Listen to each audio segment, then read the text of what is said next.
Enfin, un Dijonnais de 80 ans va s'attaquer au record de l'heure. Roger Berthelon tentera sa chance sur piste début septembre dans la catégorie des plus de 80 ans. En février 2012, Robert Marchand, un cycliste centenaire, établissait un record de l'heure. Son exploit a donné envie à un Dijonnais de 80 ans de faire de même. Roger Berthelon va tenter sa chance sur piste début septembre dans la catégorie des plus de 80 ans qui est vacante. Théo Soumont et Robani Bose l'ont rencontré à l'entraînement. Pour Roger Berthelon, la roue de la vie semble tourner moins vite que celle de son vélo. Il vient de fêter ses 80 ans. Sa forme physique est excellente, sa passion pour le cyclisme intacte.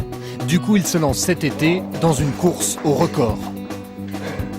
Avec un collègue, un jour, j'en ai parlé comme ça, et puis il m'a dit « Pourquoi tu fais pas les records de l'heure des 80 ans ?» Oh, j'ai dit « Oh ouais, pourquoi pas ?»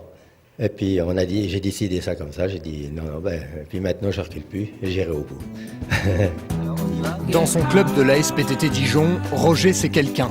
Quand il ne pleut pas, il roule. Quand il ne roule pas, il entraîne les jeunes, chaque mercredi. C'est d'ailleurs avec leur soutien, dans leur roue, qu'il va préparer son record de l'heure sur piste des plus de 80 ans. Vous viendrez battre ton record. Vous viendrez battre mon record, ouais. Hein? Ah ben d'accord, c'est sympa. Vous y penserez, hein? Vous m'enverrez un message là-haut. Voilà. Non, tu seras dans les tribunes à nous regarder. Oui, tu battras le record des... Oui, à 150 ans. Voilà, des 150 ans.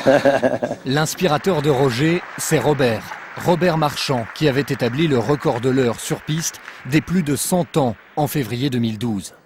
À 20 ans de moins, Roger veut à son tour inscrire son nom au palmarès de sa catégorie, toujours libre. Dans les tribunes, son ami Marcel est persuadé que ce défi est taillé pour lui. On fait des sorties, on est à 30 de moyenne. Hein. Même à 84 ans, j'arrive à tourner à plus de 30 de moyenne des fois. En groupe, hein. Moi je passe pas trop devant, hein. Je reste derrière. Une longévité comme celle de Roger dans le vélo, ça pose question. Dopé, Roger, voici sa liste de produits. Le fameux petit Porto avec le jaune d'œuf, c'est ce que les coureurs prenaient dans le temps, dans les années 50 et quelques. Et puis bon, après, l'eau. Et puis à manger, c'était vite fait, la banane, l'orange et le sucre. C'est à la rentrée, vendredi 6 septembre, que Roger Berthelon s'élancera sans pression sur la piste du Vélodrome de Dijon. Une course d'1 heure, pour l'exemple, contre la montre et les aiguilles du temps.